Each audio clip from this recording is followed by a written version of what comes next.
I think Prabowo, one of the things that we can safely say, he's reinvented himself from a military figure with human rights violations to somebody who now is appearing on TikTok videos as kind of a cuddly grandpa. Welcome to Global Dispatches, a podcast for the foreign policy and global development communities and anyone who wants a deeper understanding of what is driving events in the world today. I'm your host, Mark Leon Goldberg. I am a veteran international affairs journalist and the editor of UN Dispatch. Enjoy the show.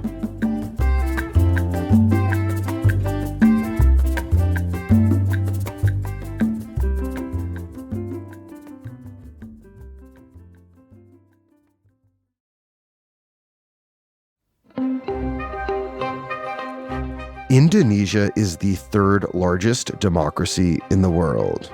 And on February 14th, national elections were held to replace the extremely popular outgoing president, Joko Widodo. He's better known as Jokowi. The current defense minister, Prabowo Subianto, won those elections and will be Indonesia's next president. He is a controversial figure who's been credibly accused of human rights abuses during Indonesia's long Suharto dictatorship. He was also a former rival of Jokowi, but received the popular president's backing while tapping the president's son to run as his vice presidential nominee. Indonesia is a massive democracy in an increasingly strategic region. So what does Prabowo Subianto's election mean for Indonesia's foreign policy, its relationship to the United States and China, and for broader global trends like climate change? To answer these questions and more, I speak with Prashanth Parameswaran, a fellow at the Wilson Center and founder of the Asean Wonk Newsletter. We kick off discussing Prabowo's background before having a longer conversation about how this change in government will impact Indonesian foreign policy. As always, please do reach out to me via globaldispatches.org if there is anything on your mind. I love hearing from you. I particularly appreciate your suggestions of topics I should cover or people I should interview. Do send them my way. And while you're at globaldispatches.org, be sure to sign up for our newsletter as well. It's a great companion to the podcast for sure. Among other things, I post transcripts to most of the episodes you hear on the show. Now here is my conversation with Prashanth Parameswaran of the Wilson Center.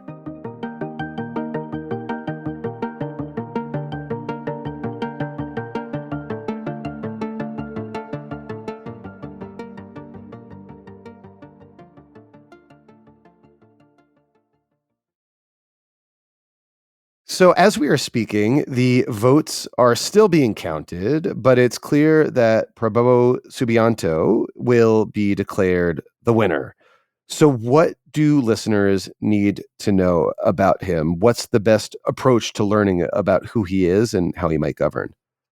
He is a known figure regionally and globally. I mean, this is somebody who served in the Indonesian military, initially had some controversy around some human rights abuses, back in the 1990s, but then reinvented himself as a political figure. So he's run for office multiple times, including twice against President Joko Widodo or President Jokowi, the incumbent, who's now term limited and can't run for another term. And Prabowo was also his defense minister. So he was his twice opponent turned defense minister. And so he has extensive personal relationships around the region and very well-known issues with respect to the global landscape. I think the other thing I would say is, I think we've been used to over the past decade, for those who monitor Indonesian foreign policy very closely, President Jokowi is somebody who's a very sort of unassuming figure, somebody who doesn't really have a lot of interest in sort of high geopolitics. Prabowo is, I wouldn't say the opposite, but he's very different from President Jokowi in that regard. He is not afraid to speak his mind. He's made a lot of headlines just in the past few months about proposing a new initiative on Russia-Ukraine, for example.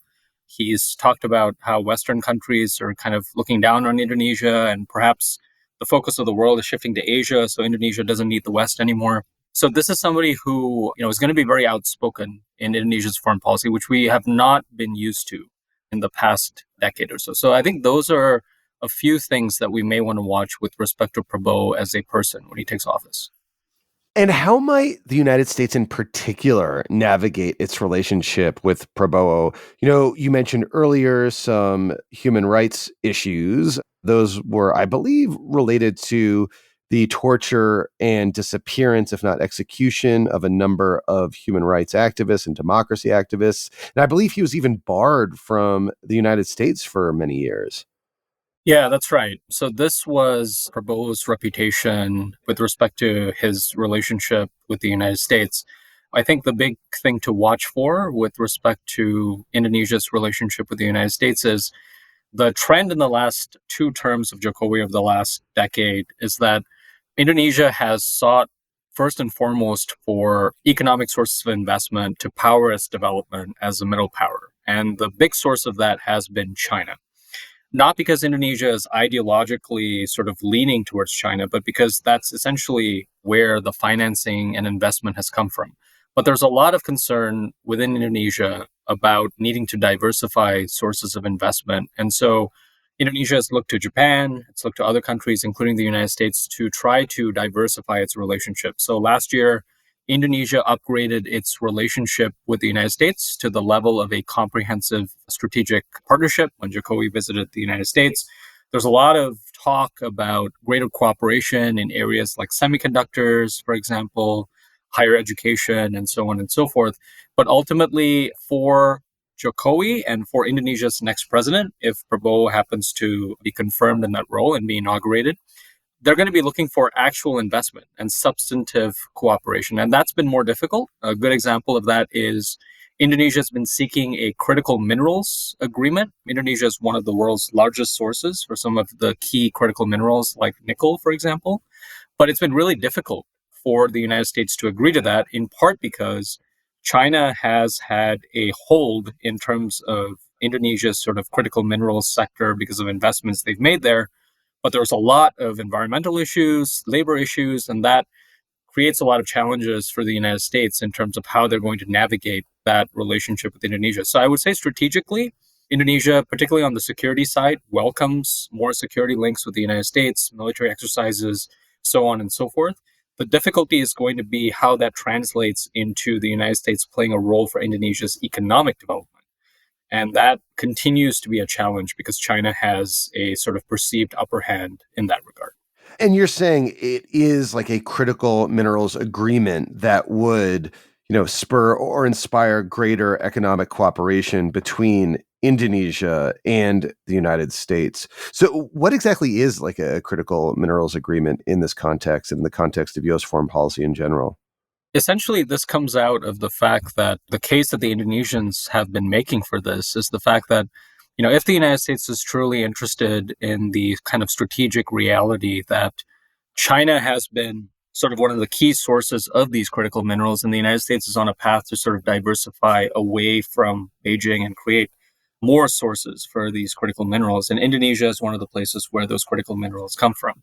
So if the United States and US companies were to be able to set up shop in Indonesia and do more interactions in that space, and perhaps even with US government support, it could be a win-win where Indonesia would benefit from diversification in its critical minerals industry. It's not so reliant on China. The standards would improve in terms of labor and environmental standards. And also the United States would benefit from getting these critical minerals from Indonesia. Now, the rub or the challenge is that Indonesia is not interested in a sort of extractive model for critical minerals where, Indonesia just kind of has these minerals and companies come in and they just extract it in a very sort of almost a colonial sort of mindset. And then they sort of do all of their operations and add value outside. Indonesia wants to add value inside Indonesia. But that creates a bit of a challenge for US companies because they need the enabling environment to actually operate within Indonesia. And that enabling environment isn't necessarily always going to be conducive for those companies because China has a little bit of an upper hand in that regard. So it's a little bit of a chicken and egg situation about the extent to which Indonesia is able to create that enabling environment and the extent to which the United States is able to put money on the table to advance this. So far, my understanding at least, is that the Indonesians have not been very enthusiastic about how quickly the United States is moving in this direction. That being said, within the Comprehensive Strategic Partnership, there are other areas where the United States and Indonesia have committed to work towards. One of that is semiconductors. And there is a designated fund that comes out of the CHIPS Act that the United States passed recently under the Biden administration.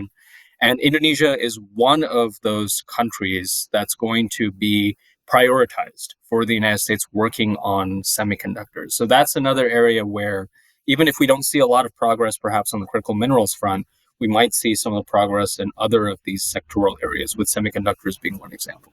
So it just seems that there is just a lot of opportunities to advance the mutual interests of Indonesian economic development, U.S. security interests, and U.S.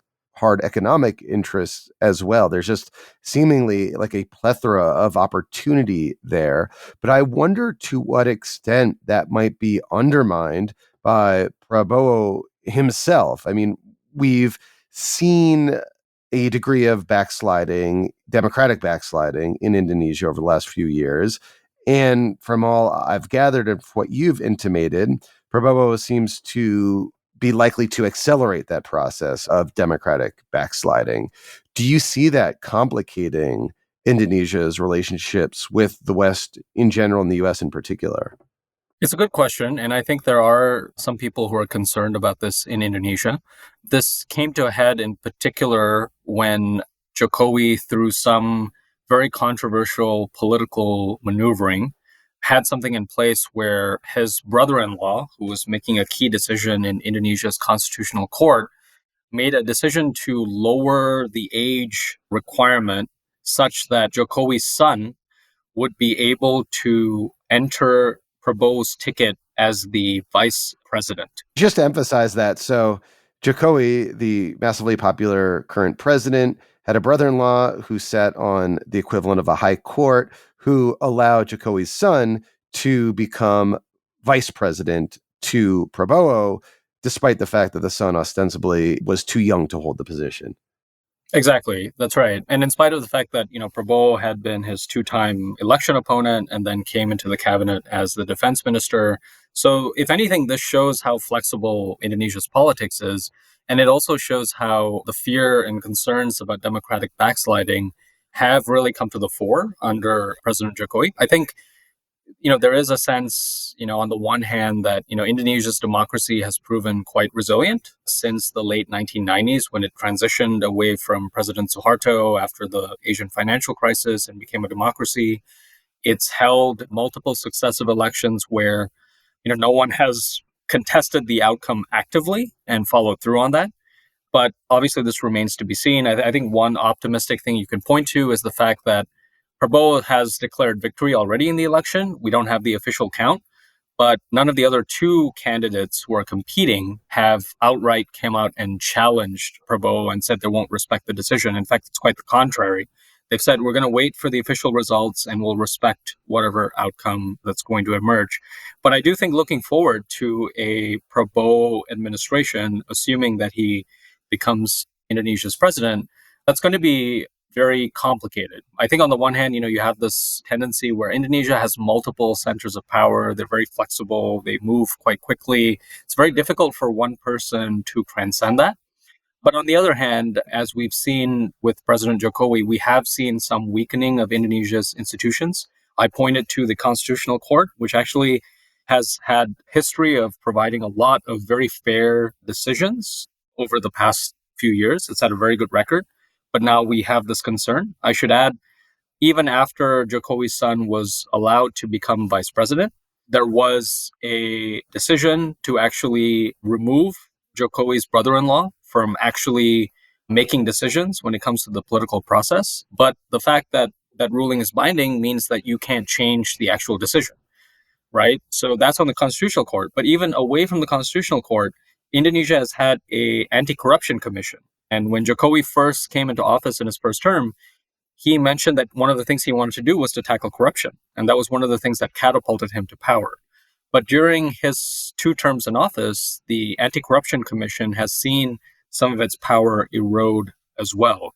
So I think there are some concerns about Indonesia's domestic political landscape, but in terms of how they affect foreign policy, that is a little bit more uncertain. I mean, I do think that there are some in the United States, including some in the White House, for example, who see Indonesia, rightly or wrongly, as being a swing state in terms of US China competition.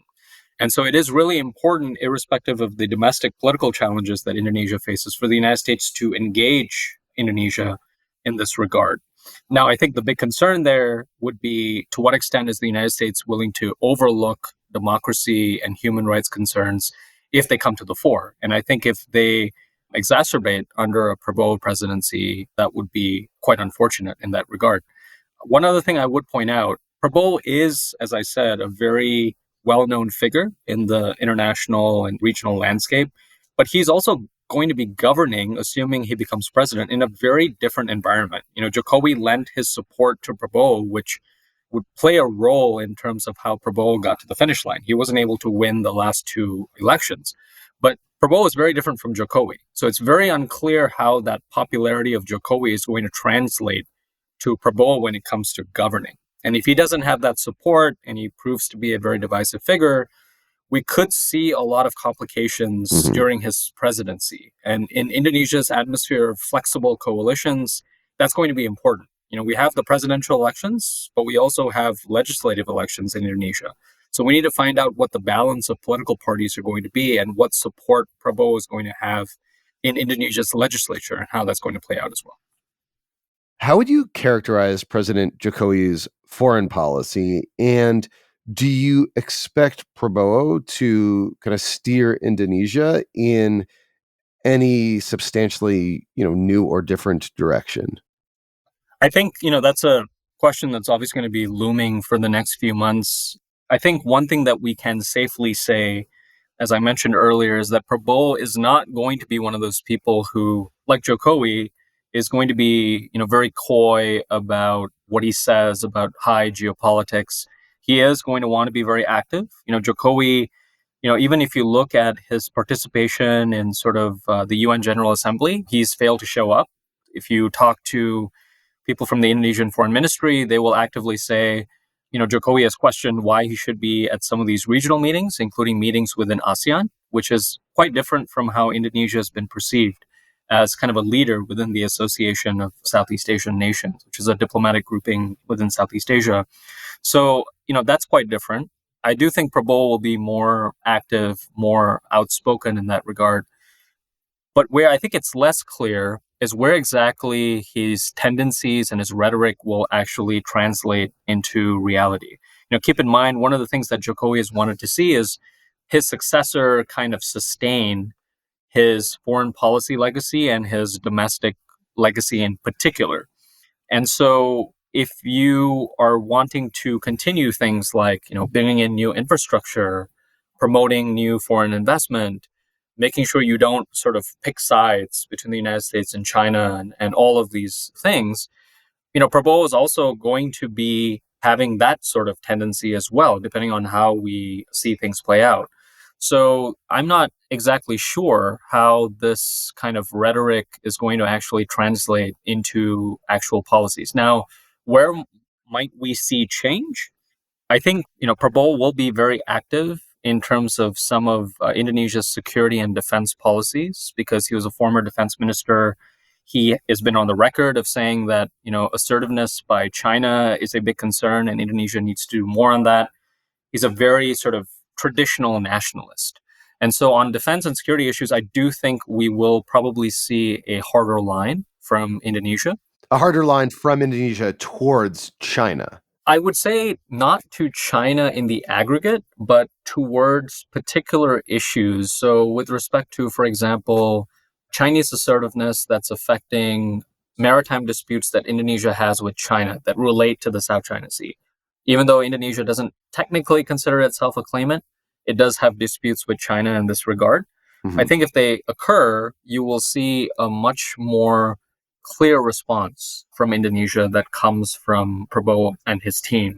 Okay. I do think that, on the other hand, he will still continue a lot of the economic linkages with China, presumably because That's really where the investment is coming from. And so far, at least, we haven't really seen a lot of other powers be able to replace that from China. I think one other area I would flag is, Prabowo, as I said, he's a nationalist in a very traditional sense of the word. But there also is this sense, if you look at his rhetoric over the years, you look at some of the rhetoric around the presidential campaign, he's someone who does believe that Indonesia's growth story is part of a broader story where the world is shifting to where the majority of the growth is going to come from Asia. So this notion of Asia for Asians, Indonesia being a kind of regional power within the Indo-Pacific, that is something that very much comports with what Prabowo already believes. Now, the big question there is, what does that mean for his policy towards Western countries? I think with respect to the United States, as defense minister, he paid a visit here actually not too long ago to the United States, where he presided over defense sales, for example, on defense equipment. So I don't expect that that will change. He is also somebody who has received military training in the United States. So he's got relationships within the United States as well. So that won't change. But I do think that does raise questions about Indonesia's linkages to other countries. For example, during the course of the campaign, Prabowo raised questions about Indonesia doesn't really need Europe anymore, right? And that was made in the context of European restrictions on Indonesian palm oil exports. And Indonesia's one of the largest palm oil exporters in the world, together with Malaysia. Those are the twin sort of giants when it comes to the palm oil industry. So, what does that mean for Indonesia's ties to particular European countries? That remains to be seen. I do think in a number of these relationships, it's going to depend a lot on the specifics. The final thing I'll say on foreign policy is the trend we've seen with Jokowi, as well as his predecessor, Susilo Bambang Yudhoyono, who had 2 terms, a much more globally minded leader relative to Jokowi, is that their approach to issues is one thing, but the other thing to watch for is who do they actually appoint in terms of their foreign minister, their defense minister, how much do they delegate in terms of their decision making, do they empower the foreign ministry to sort of undertake positions and approaches to global issues. That's what we saw happening under Jokowi.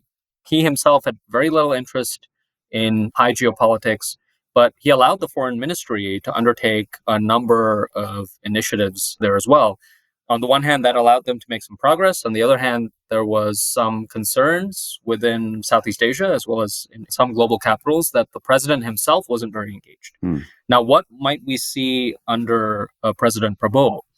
Perhaps he might be more engaged, but perhaps, he might also rely a lot on his advisors and create multiple centers of power within both the presidential office and then also other institutions to ensure that, he might make the final decision, but there will be a number of voices that will advise him on key issues. In that sense, one of the things we need to watch for, which is, another thing that played out under Jokowi, is lots of, multiple centers of power and disagreements on foreign policy and no clear sense of who is directing particular issues and initiatives. That is something that I think we need to watch for, because that might determine some of Indonesia's foreign policy approaches on issues like maritime security, for example. You mentioned earlier that Indonesia is rightly or wrongly viewed as a swing state in geopolitics. It's also kind of viewed broadly, I'd say, as a key vote, a key voice in climate change debates. And I think that's mostly just by virtue of geography and its sheer size. It is also, I learned, like the largest exporter of coal in the world. And you mentioned earlier palm oil, which is often linked to deforestation. So what can you say about how Indonesia's approach to climate change, any domestic conservation efforts or not that we might expect in the future, and how the new administration might be the same or different than how the prior administration viewed and approached issues related to climate change? This is a big issue that came before as well in the Jokowi administration. I mean, a good example of this is the Just Energy Transition Partnership, or JETP. Indonesia is one of 2 countries in Southeast Asia that have these. The other one is Vietnam. But the Indonesians, from the get-go, have been very focused and seized on this idea of, if the idea of these JETP initiatives is to ensure a balance between making sure that countries like Indonesia make the transition away from coal to more renewable energy sources, but also get some financing from developed countries, which have not been adhering to their commitments under the Paris Agreement. And Indonesia's consistently been asking, the funding is really slow to come to fore under the JETP partnership. It's not only governments that are providing that funding, but it's also coming through private companies. So it's a bit indirect. It's hard to sort of corral these. So the JETP initiative has been seen as something that, on the one hand, it's good that Indonesia is at the table and that these countries recognize that Indonesia is really important, because within Southeast Asia, as well as globally, Indonesia is one of the prime users of coal. And some of Indonesia's coal power plants, they have kind of long lifespan. So it's not going to be something that can be advanced very quickly without some sort of agreement like a JETP partnership. So that, very much remains to be seen. The other part that's very interesting is that Jokowi himself was somebody who, through and through, and I think if you talk to his advisors that are close to him, he is a economics first president and a domestic first president. And so his main issue is, how can we get economic development done? Well, climate is part of that, but it's very much secondary in that respect. The previous president before Jokowi, Susilo Bambang Yudhoyono, was the opposite of that. Very much, cared about economic development, but also was a globalist, cared a lot about climate change issues, would want to attend a lot of these meetings himself on the global stage. Now, Prabowo, I can't say that, climate is one of his foremost considerations. He's very much somebody who's, ex-military, former defense minister, cares a lot more about geopolitics. I don't think we should foreclose the option that in a Prabowo presidency, we might see a configuration of developments, including in certain Indonesian ministries, where, Indonesia's climate ambitions could continue to take shape. I think Prabowo, one of the things that we can safely say, he's reinvented himself from a military figure with human rights violations to somebody who now is appearing on TikTok videos as kind of a cuddly grandpa, right? So I don't think we should assume that the Prabowo of the past is going to be the Prabowo of the future, or that Prabowo's foreign policy outlook of the past is going to necessarily translate into Indonesia's foreign policy outlook in the future. But as I said, much of it is going to come down to the bottom line as to, how can countries, including the United States, make the case that they're willing to put money on the table if Indonesia is willing to actually follow through. The one final thing I'll add is, on the Indonesian side, there are challenges too. A lot of these coal plants and sort of traditional energy sources are sourced from state utility organizations. And those utility organizations have their own domestic political sort of agenda. So climate change in Indonesia is as much a political consideration as it is an economic or foreign policy consideration. And that won't change under a Prabowo presidency. Prashanth, we'll have to leave it there. Thank you so much for your time. Good to be with you.